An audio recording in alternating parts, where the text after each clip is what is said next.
Good evening, everyone. We're going to start because now's as good a time as ever. But before we do, I'm going to just ask everyone to pull their phones out. We're going to put it on meditation mode. Meditation mode is Airplane not the mode. same as silent or vibrate. It is aeroplane mode, as Jen says. It can't even vibrate because in the stillness of the meditation, a vibration of a phone can easily be felt if you're not so sensitive by all the people around, and if you're more sensitive, the whole room. It also makes a horribly loud sound. So just check your phones, because I guarantee you if it rings, the person next to you is going to stop meditating and be very present when they knock you. Hi, nice They will to be meet very you. absorbed How are in that you? moment. Jennifer. Okay. So I'd like to, number one, give thanks. I'd like to give thanks to everyone here tonight for making the effort to come, because what we're going to be trying to achieve over the next 4 weeks in this series is help everyone reach a point of stillness within. Now, it sometimes seems like hard work. It's hard to meditate, not because there's any effort involved, but the effort is in trying to create the space to allow it. It's almost like no one ever has 10 minutes spare for anything during the day. And in winter, when it's cold and blustery, we can make the best of intentions, but when it comes to the night that you have to get in the car and drive to Spiritgrow, there's an internal voice that says, you know, if I just lay down in bed and went to bed earlier tonight, it'd probably be just as good. But as you know, and as Jen has emphasized many times, sleep is not meditation. It's nice, it feels good when it happens, but it's not meditation. And so I want to give thanks to everyone putting in the effort in coming tonight, because it means our community and our society and our individual families will be better off in 1 hour's time because we've put that effort in. Number two, I want to give thanks to Jen. Many of you may not know, but Jen will be leaving the shores in a while. And what that means for us is that we won't have the luxury of having Jen physically in the room. I'm not about to go on some interesting spiritual narrative that was for last night, how Jen will forever be present. But Skype and WhatsApp conversations have allowed us to be able to do all sorts of cool meditation tricks. So I'm sure Jen will be back via the big screen. But for those of you with us tonight, this will be one of the last sessions that we're fortunate to have Jen. And so I would like, before we start, to give thanks to Jen for all the time over the years presenting here at Spiritgrow, but I also want to give thanks for you being here again tonight. So we can clap.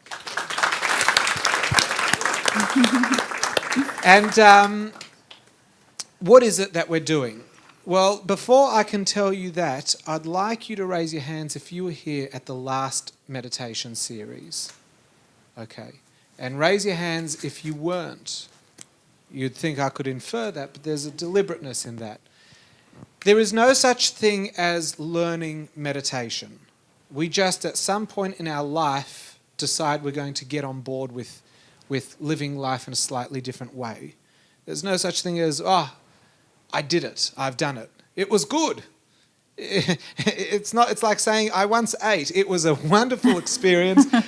But I'm done with that. I have found new things. I now go jogging. Well, that's very good. But the two are not mutually exclusive. And therefore, for those who have come back, good on you. And for those that this is your first time in a while or first time full stop, good on you. It's fantastic. So I'm not going to take up the time explaining anything, because the principle of how we teach here is a Hebrew principle, and it's Na'aseh v'nishma. Let's do it. And that's the best way to explore it. So without any further ado, now that Jen has made herself comfortable in the front row. I'm actually really enjoying it. I'd like you to continue. Unfortunately, I don't begin until next week. And I'd just like to point out, because I think there was some confusion, the mindfulness programming, which last term was always back-to-back with meditation, will be back-to-back, but it doesn't begin this week. Mindfulness begins next week on the Sunday night lecture, followed by the Tuesday nights consecutively after, including next week Tuesday. So tonight you've got no need for any anxiety. There's no pressure of another 100 people building up in the library waiting for you to hurry up with your meditation. Enjoy your time with Jen. Enjoy the silence. And whatever it is, it will be a good meditation session. Thank you very much. Thank you, Menachem. Thank you for having me. Thank you for your friendship. Menachem's a dear friend of mine, as is his whole family. So welcome back. So who here has never meditated before? Raise your hand again so I can see you. 2. Okay, great. Wonderful. You naturally know how to meditate, and we're going to go through that. But I just want to take a minute to, first of all, congratulate all of you for actually coming here tonight, because you came here for a reason, right? There's this idea called tapasya, which I've spoken to a few of you before about, where you surrender a preference for something better. You know, you all made this decision to leave your children at home, or to, miss out on certain appointments, or to forego something else to have a better experience here tonight. And why did we come here? I was observing today the human condition of why we do the things that we do in our lives. And it's really about opening ourselves up to new experiences, to a change of routine. Why do we go on vacation? Why do we go see the acupuncturist? What is it that we do these things for? And it's really to open ourselves up, because the greatest joy in life comes from giving ourselves the opportunity to have these new experiences.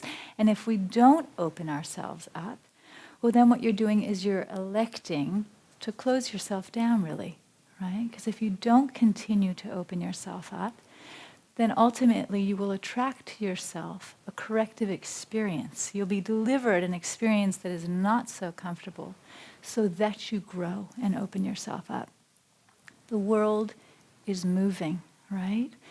The whole theme of the world is evolution. We are constantly evolving and moving. And there's that voice that whispers in your ear when to do something, when not to do something.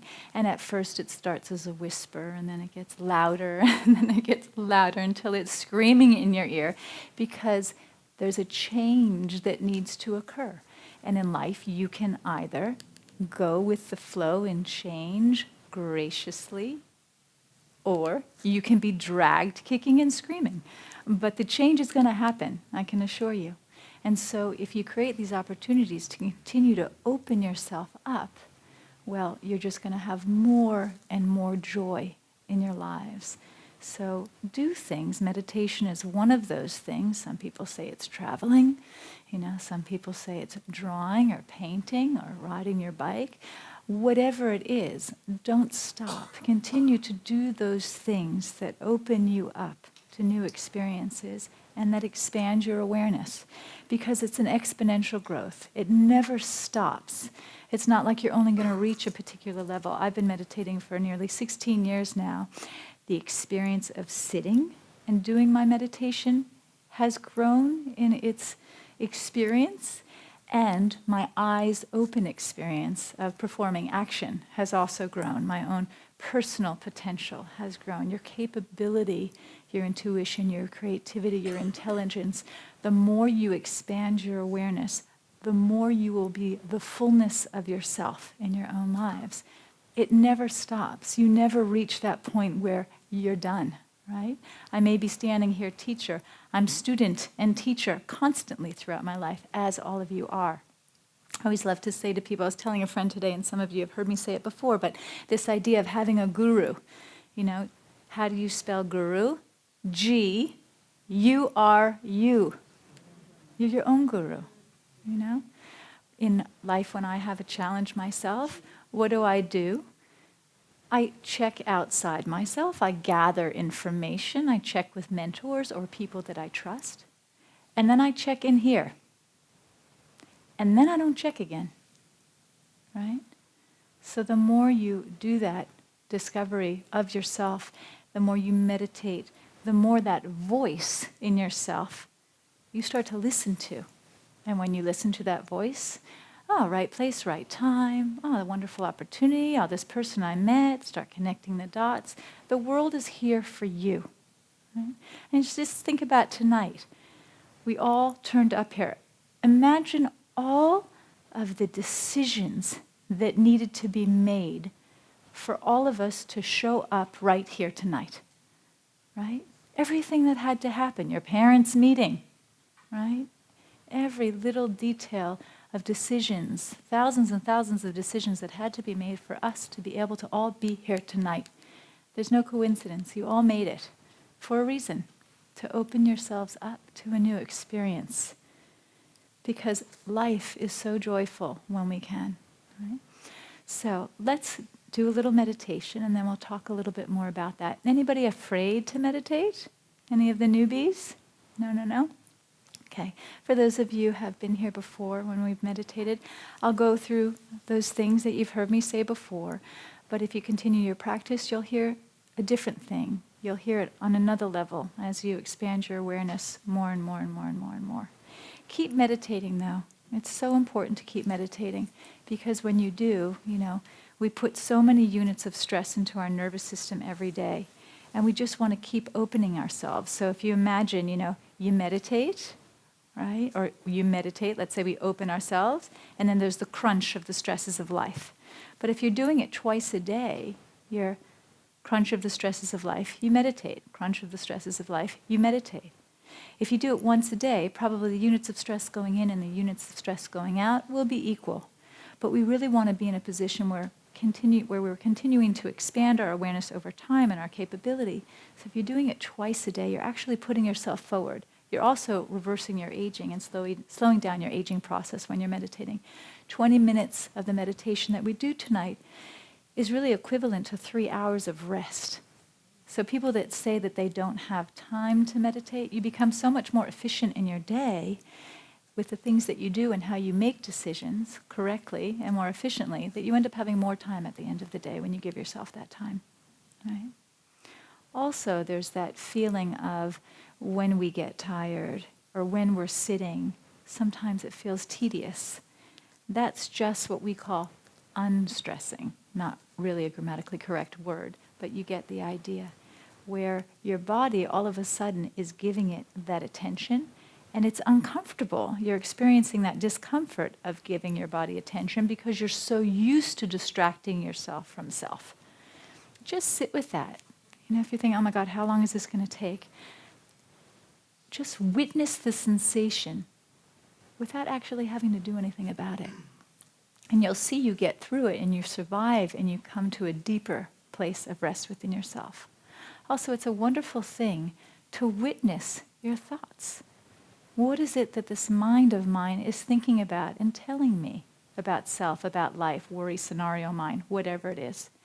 Anyone that has ever told you to clear your mind of thoughts in meditation doesn't know what they're talking about, because our minds are thinking machines designed to think, 60 to 80,000 thoughts a day, one after the other after the other. So it's not physically possible to use thoughts or effort to clear your mind of thoughts. Not physically possible. So what are these people referring to when they say when you meditate you clear your mind of thoughts? Through certain techniques, you can arrive at a quiet place. All of a sudden you're meditating and you go, oh my God, what was that? Where was I? How did I get there? That was so strange. I was nowhere. Well, you're obviously not there anymore because you have thoughts back in your head again. But you recognize that you were somewhere peaceful, right? It's almost like the individual wave becomes one with the ocean. It has an oceanic quality, that individual aspect. It's just to know what it is, a quiet place. It's not a point to get there. It's just one of the places where you can be when you're meditating. Okay? Now, 4 places you can be when you're meditating, right? We have a focal point. Or nothing. You can sit and close your eyes and daydream and witness your thoughts if you like, and if I had you all wired up, your heart rate would drop, your blood pressure, intake of oxygen, everything would be decreasing. But we use a focal point to take us up a few gears. Okay? which allows your mind to de-excite, and as a result, your body to rest more deeply. All right? So, 4 places we can be when we meditate. A focal point. Guided meditation can be your focal point. A mantra can be your focal point. Mantra is just, man means mind, tra means vehicle. It's just a sweet little mellifluous sounding word that if you put your gentle awareness on it, it can take you to deeper and quieter, subtler states of your mind. Okay? Another focal point can be your breath. Just a witnessing of the inhalation and exhalation of your breath without changing it, just witnessing it, which is what we'll do today for those of you who don't have a mantra. Okay? What else? Riding a bike can be a focal point. As you ride your bike, your mind wanders off and you catch yourself in daydreams. Right? That's very meditative. What else? It would be dangerous, so be careful. She said, wouldn't that be dangerous? Davening when it's second nature can also be a focal point. All right? Anything that elicits the relaxation response and your mind starts to wander. Just quickly, because I think this is the simplest analogy for people that have never meditated before. When you read a book, the focal point are the words on the page. Right? You read. All of a sudden you get tired, stress, tension, and fatigue bubble up as thoughts, and you catch yourself in a daydream. For those of you who have never meditated before, you've had that experience before, yes? What do? Defining moment. You recognize you're off the words on the page, and you start again. You go back to where you lost track. You read, and same thing happens. That is meditation. Okay? That's the experience of meditation. Focal point. Stress, tension, and fatigue bubble up as thoughts, and we catch ourselves daydreaming. Daydreaming can be shopping lists. It can be worry scenario mind. It can be to-do lists. It can be a conversation you have with somebody. We don't care what the thought is. Okay, we don't care. Just at the point of which we recognize we're off our focal point, then we gently come back to it. Now, when we're meditating in a particular technique, like awareness of your breath or using a mantra, what you're doing is you're triggering that opportunity to happen more frequently. You're triggering the opportunity for thoughts to actually come more often so that your body can rest more deeply. The reason why we're not resting today is because we're constantly on our cell phones texting and busying our minds all day long. At the red light, tick, tick, tick, what messages did I get? Right? Phone, quick, pick. When do we ever daydream anymore? The new daydream is anxiety. Right? We're constantly busying our minds, and as a result, since the mind and the body are infinitely connected, we are never resting. I've said this to some of you before. If you do nothing but sit in front of a computer screen all day long, you are physically tired by the end of the day. Right? You see a scary movie, you feel it physically. Right? You see something joyful, you get goosebumps. So, mind and body connected. So when you meditate, and you're relaxing your mind and quieting your mind, your body has a response to that. And you create bliss chemistry in your body and rest chemistry. Okay? So, who wants to meditate now? We'll do a little meditation, yeah, and then we'll talk a little bit more afterwards? Okay, great. So I'm going to lead you through it a little bit. I'm really excited for people that have a practice where they're self-sufficient, where they can actually do it on their own and they're not reliant on anything else. In that way, you can do it in your car if it's parked and you're safe. You can do it on a train. You can do it on a park bench. You can do it in your office in a chair. My car is my sanctuary. I do it when I drop the kids off from school. I sit in my car and I meditate before I then go to work or go get a coffee or whatever. We always want to meditate before we have stimulants, or we don't want to meditate on a full tummy. Just tell you a quick few things. So the perfect 2 times a day to meditate would be in the morning. We make it like brushing our teeth. Right? You have 5 to 10 things that you do every day that are second nature in the morning. You get up, you go to the bathroom, maybe you wash your face, you brush your teeth, and then I either crawl back into bed, sit with my back supported always and my head free, or a chair, and I meditate. The second window I would meditate would be a couple of hours after I've had lunch to just before dinner time. That would be your second window, okay? All right, so what we're going to do, I want everyone to just take a moment and close your eyes for a minute. Let's dim the lights a little bit, David. Thank you. Okay? Try not to be holding on to yourself anywhere. Maybe just, maybe hands in your lap. You want to always have your back supported when you meditate, to have the deepest, not black, just dimmed is fine, yeah, to have the deepest experience. Because if you're having to hold yourself up, your body, that's fine, your body won't rest as deeply.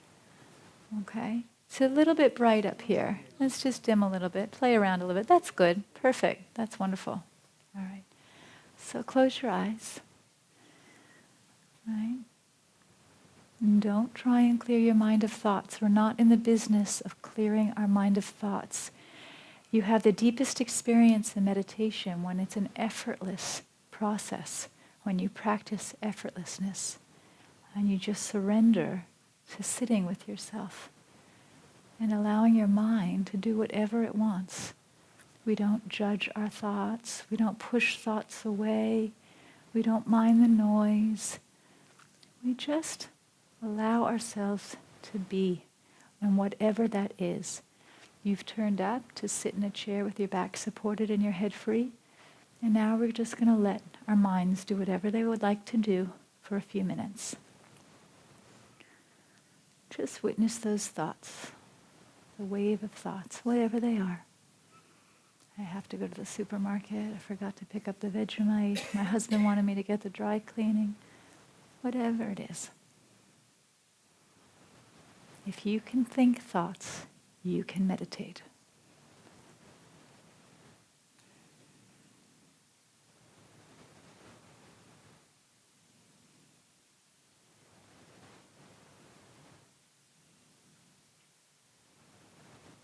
We always want to keep our eyes closed when we're meditating as well.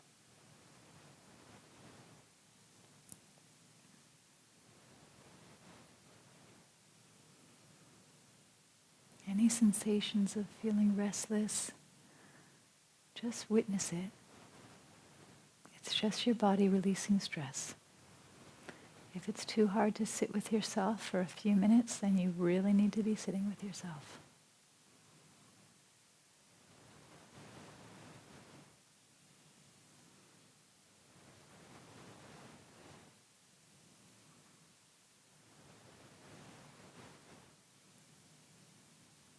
Okay, now let's go up a gear. For those of you who have practiced with a mantra before, I want you to start gently putting your faint awareness on that sweet little sound. It's not a clear pronunciation. It's just a faint idea of it, as faint as you can make it. Ultimately, you want to drop off into thoughts, and at any point in which you feel like you're losing the mantra or it's slipping away, don't try to hold on. Just let it go. Okay, for those of you who have never meditated before, or for those of you who want to put your awareness on your breath, I want you to just witness your breath. We're not changing it in any way. We're just gently witnessing how the air moves in and out of our body as a focal point. Don't change your breath. It's just a faint witnessing of your breath.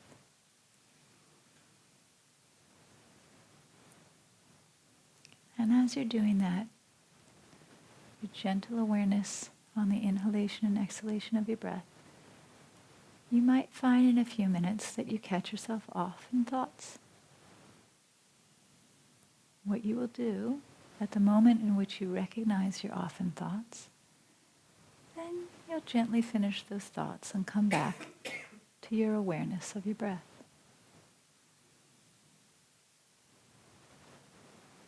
Okay, we're going to do that for a little bit, and I'll come back to you shortly.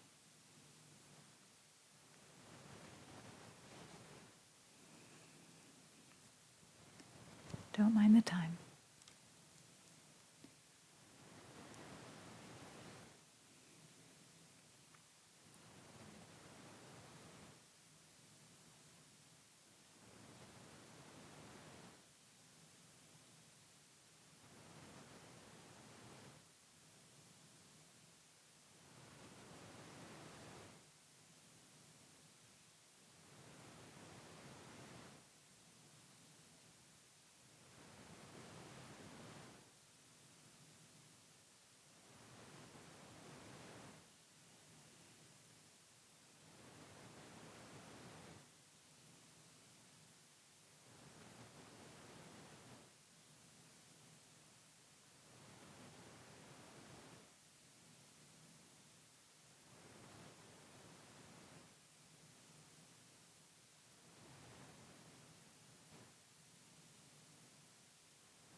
eyes closed.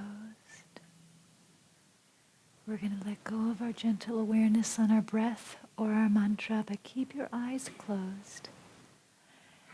And we're going to come out slowly. You can stretch if it feels comfortable to do so, but just take a minute or so before you open your eyes. I can tell you when a minute is up.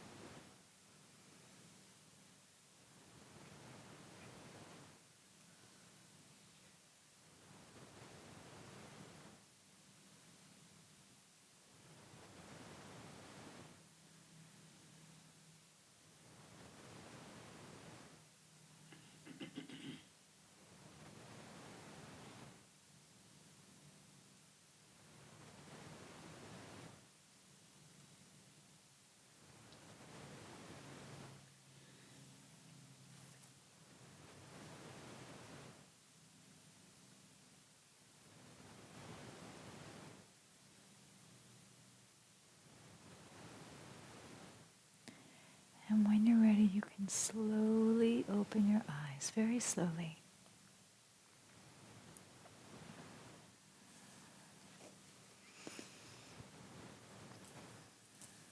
How was that? How about a couple of the new people? How did that feel? Okay, what did you experience?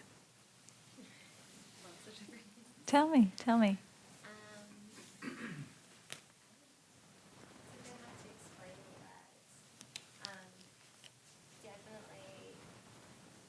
Let's use the microphone. Will this go on?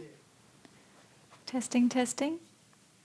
Do I have to push it on the bottom? Got it. Yep, perfect. I definitely noticed, like what you were saying, like how your thoughts kind of wander and you become the witness of your own thoughts, and then you kind of come back to your focal point. Yeah. The agitation, but then like kind of resting with your thoughts as well and kind of accepting it. Good. Not pushing thoughts away, No. just when it comes, and then when you recognize you're off somewhere, and you gently come back. Yeah. Great. Congratulations, you know how to meditate. Simple, huh? Do you feel relaxed in your body? Very. Good. It's very deep. And you know how deep you are when a phone goes off and you're like, right? Or you hear a dog bark or something like that. Then you recognize how deep you actually were. It's so simple, guys. I mean, this is really easy. Your body naturally knows how to do it. Just the hardest part is making the time for it. That's really the hardest part. You just have to turn up, close your eyes, have your back supported, your head and neck free, and put your gentle awareness. You know, you can sit for a few minutes and just daydream, let that first wave of thoughts go through. And then to take it up a gear, just put your gentle awareness on your breath. Time yourself. Set a little timer, 15, 20 minutes. When the timer goes off, not more than 20 minutes. You don't need more than 20. 10 is a minimum. 20 is a maximum, is fine, 25. And then if your timer goes off, then let go of your awareness on your breath. You can stretch, whatever, but keep your eyes closed for a couple minutes. We never want to jump up when our timer goes off. And keep the volume when you press the timer to start. Bring the volume down so that when it goes off, it doesn't startle you and it's not too loud. But it's really important to seal the meditation by coming out slowly. Okay? Otherwise, you can feel irritable or anxious or maybe get a headache a little bit later on. Good, thank you. Anyone else? Any new guys? Anyone else? Feeling shy? Meditate some more, you'll get fearless. Anyone else want to share an experience with me? No? All good? Everyone feel nice, relaxed? Yes, hi, sweetie. I'd just like to ask about the word bliss. Is it that space that you call nowhere? I would say bliss is more the sensation that you have when you're meditating, where you're in a meditation and you're feeling very peaceful, and you can feel yourself resting deeply, but you know you're not asleep, and it just feels really good and nourishing and restful. That's what I would call that blissful experience, right? When you're in the quiet place, you don't even know you're there. And also I want to mention, no two meditations will ever be the same. Okay, you turn up, you find a chair, you sit, and then you surrender and let your body do what it needs to do. Okay? Some meditations will be thought-filled, many, many, many, many thoughts. Some meditations will feel more quiet and more peaceful. Some will be thought-filled and quiet. Whatever. We don't judge it. What we judge is how our day goes when we open our eyes and perform action in our day. Do we feel more relaxed? Are we able to meet those challenges in an artful, intuitive, creative way and with not too much strain? Do we feel less stress? Do we feel that we have better decision-making capability? Do we feel more creative? Okay? That situation, I remember myself in that situation last week, and I was much better today. Didn't bother me. Didn't trigger the sensitivities that I carry within myself. So we judge how our day goes. Right? The meditation itself is not the point of the exercise. The meditation is the preparation. Right? You pull the arrow back on the bow. What if you just had the bow and arrow and you just pushed the arrow forward? It would go thunk, right? So what do? We pull the arrow back, create that kinetic energy, right? Prepare ourselves and our inner self. And then we release the arrow into the world and we hit the target.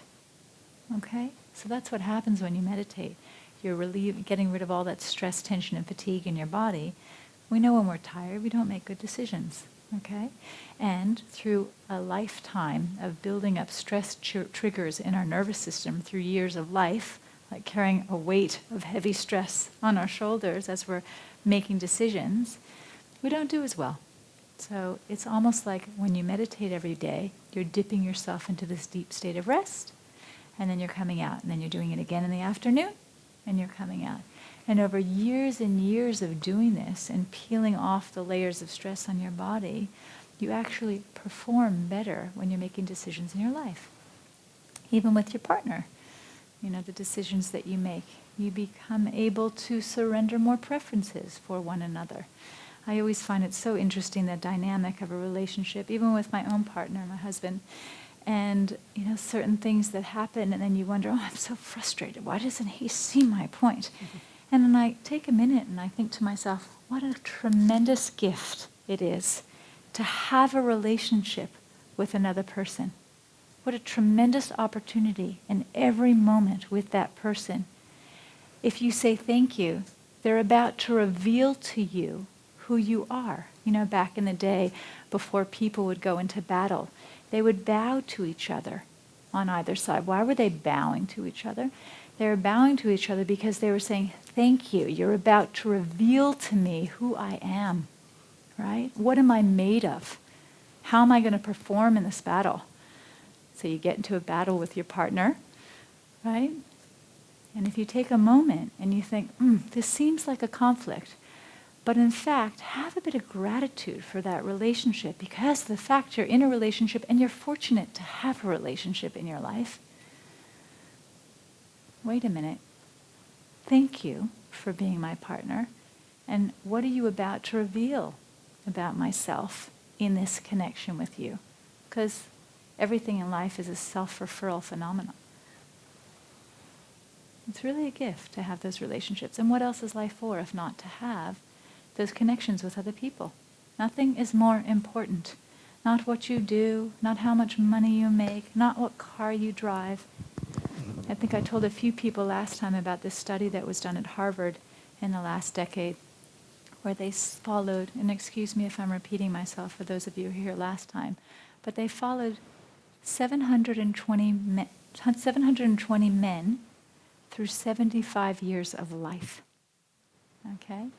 And when the study came out, the period when the millennials were around, they asked the millennials, they just did a survey, what do you think will make you most successful and happiest in your lifetime? So these kids said, 80% of them said to be wealthy, and 50% of them said to be famous. That's what they thought was going to make them successful and happy in their lives. Well, in fact, the Harvard study showed, the study was done at Harvard, and you can Google it on TED Talks, the Harvard study on TED Talks, and what actually made these people happy and successful was not the job that they did, it was the relationships they had with people in their lives. And not how many friends they had, but the quality of those connections they had with other people. That's what made them happy. And those that had those relationships in their 80s lived way into their 90s. Healthier, happier. So work on those relationships. Work on the relationships in your life. And if you're having a conflict with somebody, put the mirror back on yourself. What is this person triggering in me that I'm like jumping out of my skin? Because it's not about them. It's about what you bring to that moment with that person. It's in you. It's in you. So go back to yourself. What's behind this? What's this sensation? What's going on here? What did I not work out with one of my parents that I'm having this experience with this person? They're just triggering a stress memory that you come to that moment with that person with. Take responsibility for it. And instead of constantly revealing to the world what you're experiencing, ask somebody what they're experiencing for a change. What are you experiencing in this moment? I can understand that I'm triggering a sensitivity in you. What are you experiencing? What can I do differently? Right? Surrender that preference, that ego of like, me, me, me, me, me. Surrender the preference to choose unity in every moment. You know, I'm upset with my child, or I'm upset with this person or that person. Well, hold on a minute. Let's create a unity connection here. Let's bring ourselves closer to that relationship and surrender the preference of, you know, you can be right all the time, and then you can be lonely too. You can be right and alone. Or you can be loving instead of right in every moment and create that connection with somebody. It's your choice. And I feel, with 15 years of meditation, that you can have all the things that you want in your life. You just have to shift that attitude. You know, my husband's moving to America. Not for me, he's owning part of it, but he recognizes that I would like to have an opportunity for our children to be around my aging parents now. And so that's what we're doing. And for a while he's doing it, but a bit of resistance and a bit of discomfort, you know, leaving the known to the unknown, right? Very scary when we do that. But if you shift your attitude, which he's done, and recognize, actually, this is an opportunity for me, and some incredible things can come out of this, you know? And we're very different. He likes to know what's going to be, and, you know, security and maintaining and keeping things as they are. Remember what we spoke about at the beginning.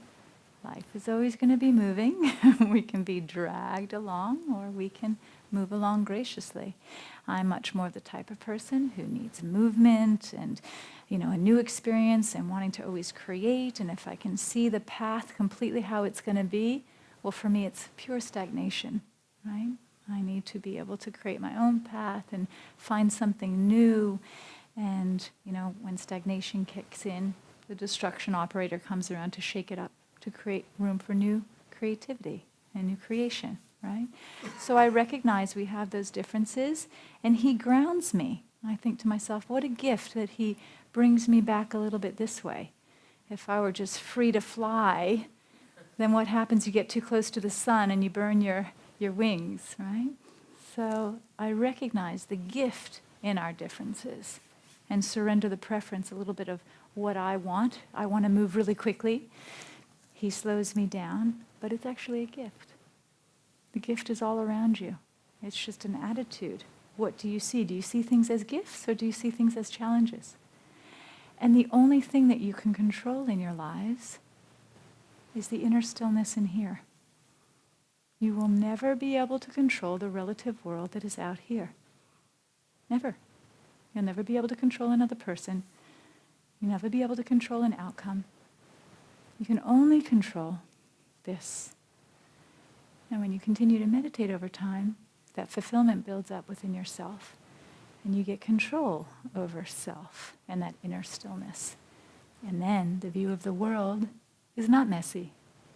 As you expand your consciousness and your awareness, you're taking yourself from the front row of the movie theater where you have no perspective, and you move to the back row through meditation. This makes sense. I can handle this. That's Einstein's famous quote. How do we expect to solve problems on the same level of thinking that the problems were created on. You can't. So what do? We meditate. Expand your awareness. You know, what's the definition of insanity? Keep doing the same thing over and over again and expecting a different result. So expand your awareness. Open yourself up and see what unfolds. So, what are we over time? Yeah, 8 o'clock. Anyway, thanks for coming, guys. Either I'll be back on the 31st. Thank you. Or a dear friend and an incredible teacher named Tim Brown will be coming to Sydney, and he might join me here, so you'll be in for a special treat on the 31st if you come back at 7 o'clock. I'll be outside if anyone has any questions, or if you want to stay and ask me a few questions, that's fine. 31st of May. 31st of May. You will be back. I'll be back with him. Yeah. Okay? All right. Have a great night. In the meantime, you're on your own. You're your own guru now. You know what to do. Okay. Thanks for coming.